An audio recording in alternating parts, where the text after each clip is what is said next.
The Cookbook of Apicius by Jim Miller, starring Keith Floyd. Chapter 1, Pudding.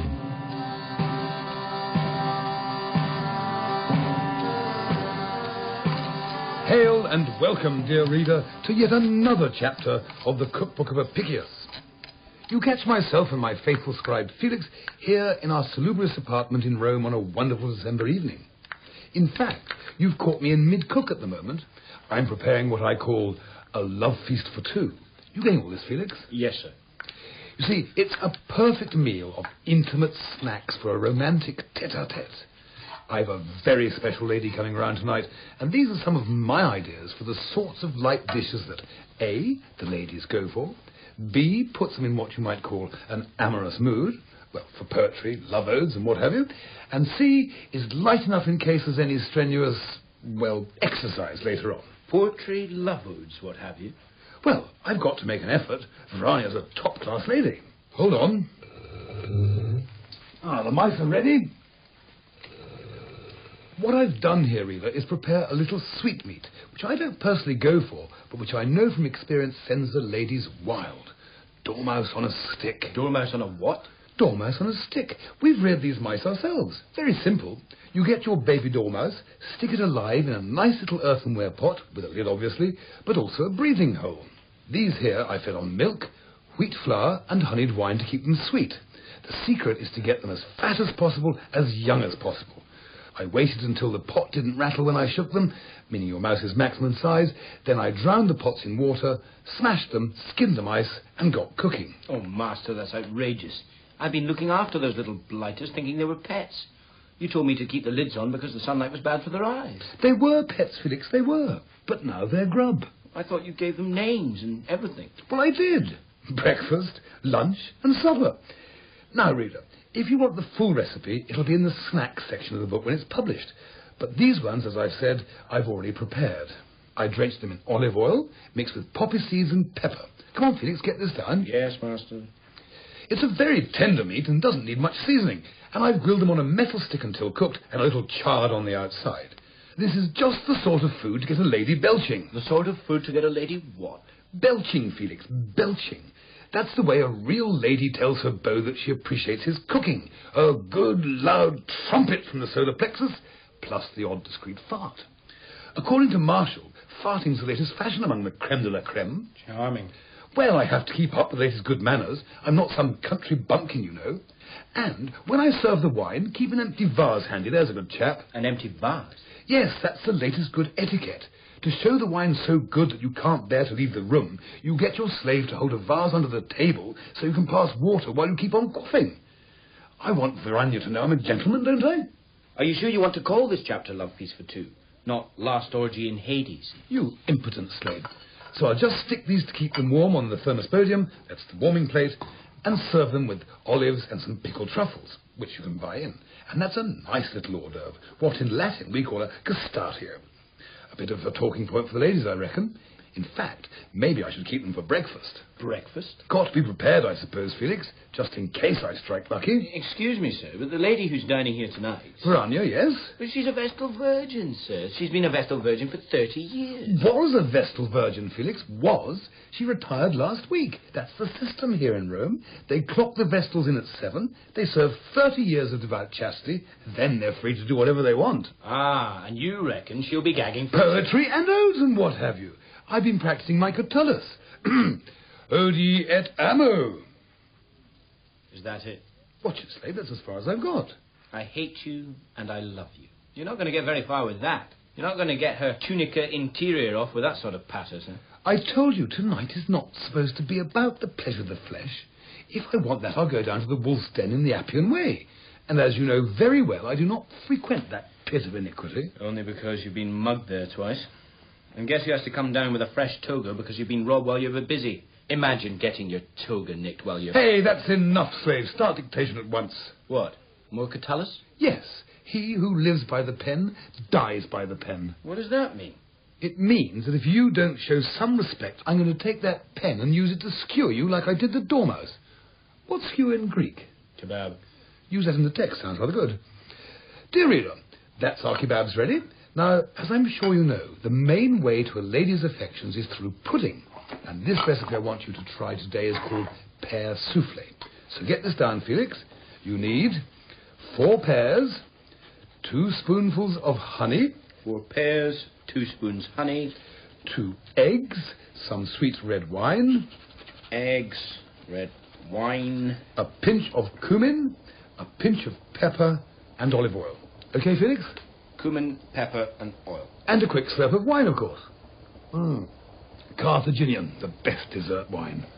We Romans are so lucky, you know. When you think of all the different foods we eat that come from the 4 corners of the empire, fat Gaulish boar, ripe Sabine oils of the first press, the citrons and pomegranates of Libya, Saharan dates, Chian figs, ruby red Damascene plums, lean venison from the woods of Laurentium, Tribulin mozzarellas, salted porcini and wine-soaked truffles from the groves of Latium, and giant prawns from the waters of Baiae.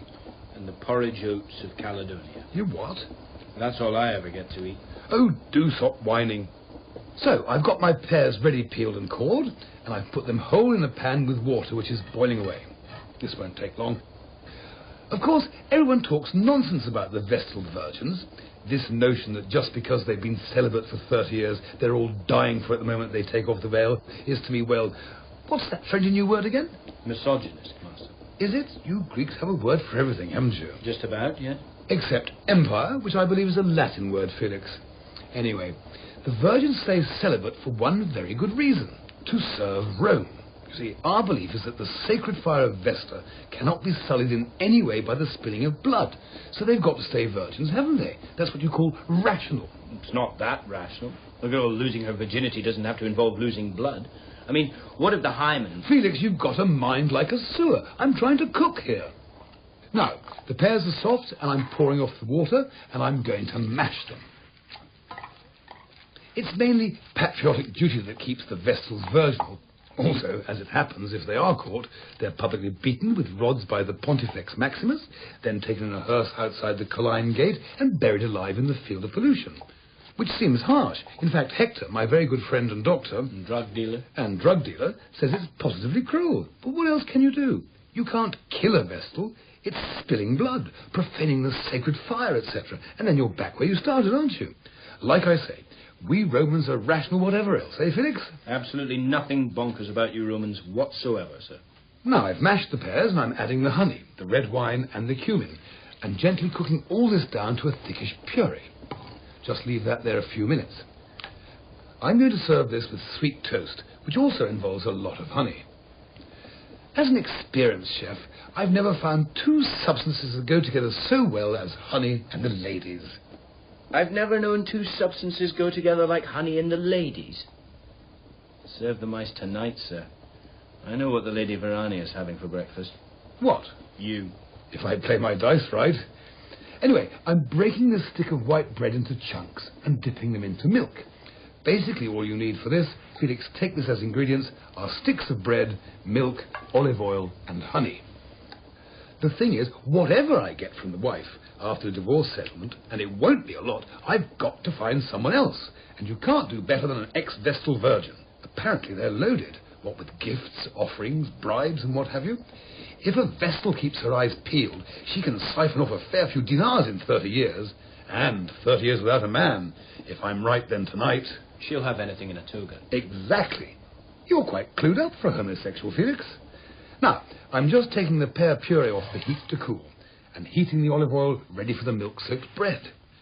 I'm starting to get a bit nervous about tonight, Felix. I'm sure it'll go fine, Master. Yes, but I've been married a long time, and I haven't used a chat-up line since Nerva was on the throne. Maybe I should sacrifice to one of the love goddesses. Aphrodite? I could give her a sacrifice, but then there's Venus. She's very beautiful. I'd like to give her one. Given the chance, you'd give them both one, I reckon. Oh, I wouldn't mind. If you were in love, who would you give a sacrifice to, Felix? Eros. Eros, but he's a male god. I'd still like to give him one. I bet you would. She's a very beautiful woman, Verania. Well, as far as I'm aware, before her cousin Julia arranged tonight's little soiree, I've only ever seen her at the Colosseum from a few rows back. As you know, the Vestals get the best seats in the amphitheatre after the imperial family. She did have the white veil down the whole time, but I could see she was wearing plenty of makeup, and that's a good sign. Very modern makeup. I particularly like it when ladies paint their faces entirely white, with the lips painted bright red, and the veins around the temples picked out with blue pencil. It's a beautifully unaffected, natural look. Anyway. Now, I'm beating the 2 eggs into the pear puree with a healthy sprinkling of pepper, and we pour it into a well-oiled, high-sided pan ready for the oven. What about teeth? That's a sign of maturity and good breeding, false teeth. Anyway, she's got her own teeth. However, dear reader, if your love is short in the molar area, you'll find this pear soufflé soft enough for them to manage. And people with a few teeth missing lisp, and I find that quite sexy. Anyway, I've got the oven 3/4 strength hot, and this will take about 20 to 30 minutes. In it goes. Okay, Felix, I've got to pick her up soon. Where's my fresh toga? I'll get it. Oh, do hurry up, man. Now I'm frying the milk-soaked bread in the very hot olive oil till it's good and crisp. Serve this with the pear soufflé, pouring lots and lots of honey over the toasted bread. And to drink, I've got red companion wine mixed with honey. That's 2/3 wine to 1/3 honey. We Romans call this mulsum. And I've got a little salver of cinnamon to sprinkle over the wine when I serve it, to show I'm not totally penniless. It's expensive stuff, cinnamon, but it is the spice of love. But she'll know you're penniless as soon as she pulls up at the Sabura. That's why I set up the assignation to meet in town first. You did deliver my message exactly as I told you, didn't you? No, sir, I didn't. You impotent slave. What message did you deliver? I told the Lady Verania to head towards the new forum and look for the triumphal column with the statue of Trajan on the top. That's what I said. No, sir. You said head for town and look for the man with the big pole. I don't think those directions were specific enough. Ah, see what you mean. Anyway, I've got to look my best. Where's the fresh toga? I must say, reader, that's the only thing I regret about being a bachelor again. At least the wife could do the washing. Somehow, when you're single, the old toga always ends up smelling a bit mildewy. And it's odd the way it shrinks. It was 18 foot long when I left Campania. Now it's almost a tunic. Here it is. It's still a bit damp. I'm not trained to do washing, you know.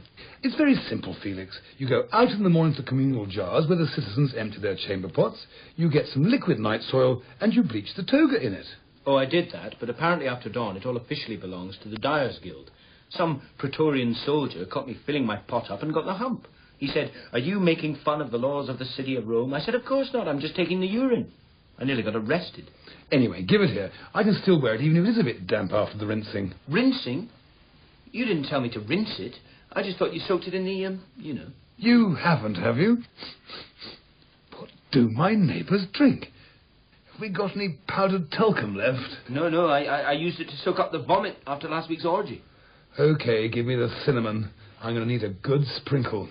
Right, let's head for the forum. Oh, you've got the, Of course, Master Marcus. Ah, super, thanks, Felix. I'd be too embarrassed to get them myself, you know. Oh, it's easy. I just hang around the sausage market until the vendor winks at me and says, "Something for the Feast of Saturnalia, sir." Great! Sheep's gut sausage skins. They're meant to be 90% effective, you know. Yes, and I got some mincemeat as well. Knowing your chances tonight, I'll be stuffing those skins for breakfast tomorrow. May I lead the way, Master?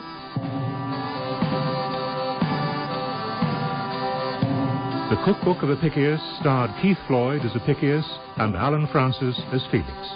It was written by Jim Miller. The production assistant was Helen Williams, and the producer was Jane Bertoon.